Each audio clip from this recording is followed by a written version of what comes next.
Assalomu alaykum, hurmatli agroponika kanali obunachilari. Bugun 20-dekabrlarda ekilgan alamina pomidorlarimiz bugungi holatini kelib ko'ramiz. Bu pomidorlar bodring tagiga ekilgandi.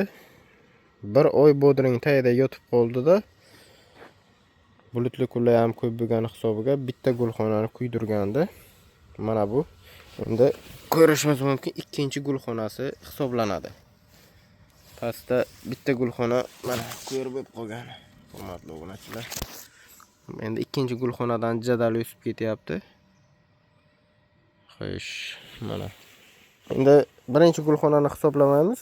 Ana bu narigisi birinchi gulxona, ikkinchi gulxona, uchinchi gulxona, to'rtinchi gulxonani ayirib gullamoqchi, beshinchi gulxonani yo'ryapti. O'zi murtagda bor.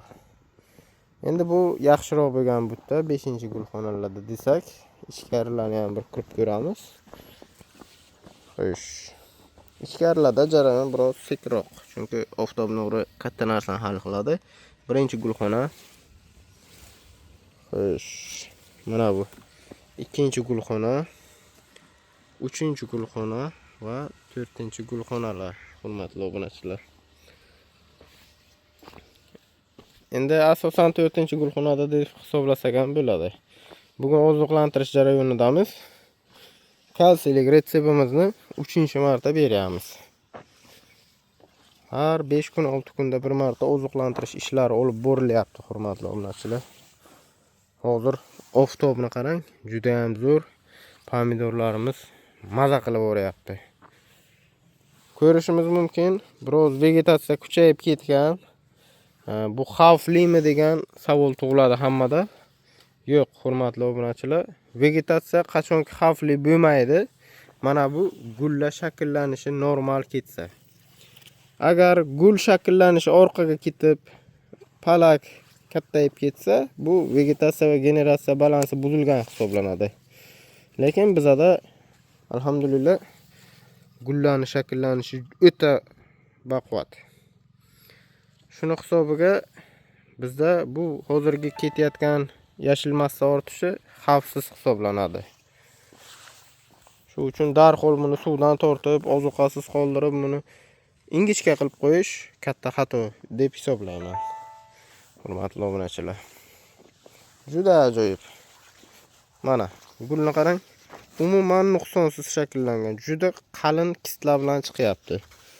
Kistlariga gap bo'lishi mumkin emas. Mana pastda ko'raklash, generatsiya o'z maromida ketyapti. Lekin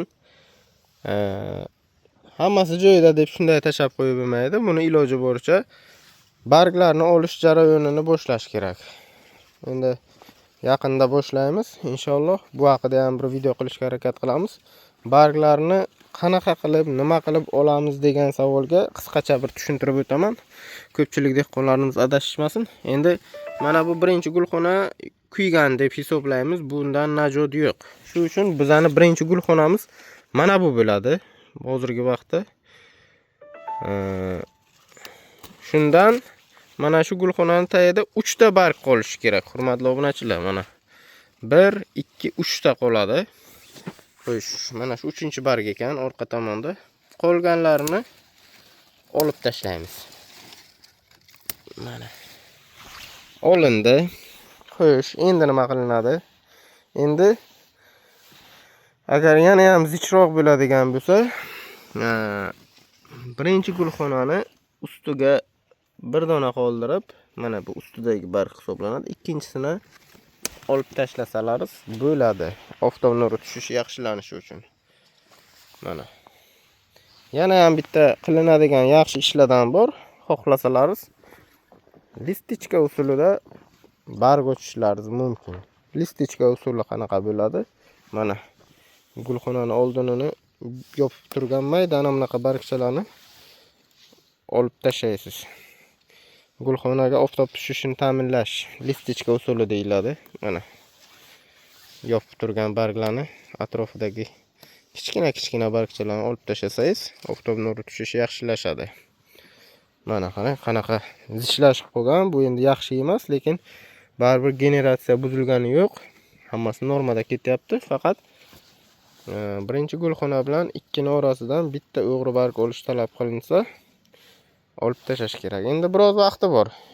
O'g'ri barg qachon olinadi?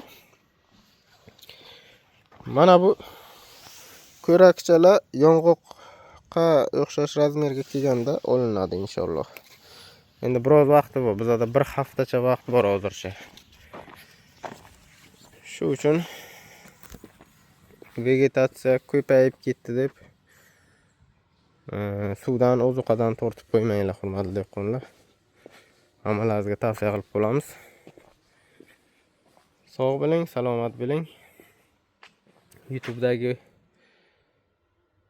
prosmotrlarimizni ko'paytirishga o'z hissangizni qo'shing, like bosing, ulashinglar videolarni. Endi yangi kanalimiz biroz sekinroq rivojlanyapti. Hammalaringizni keyingi videolarda ko'rishguncha kutib qolamiz.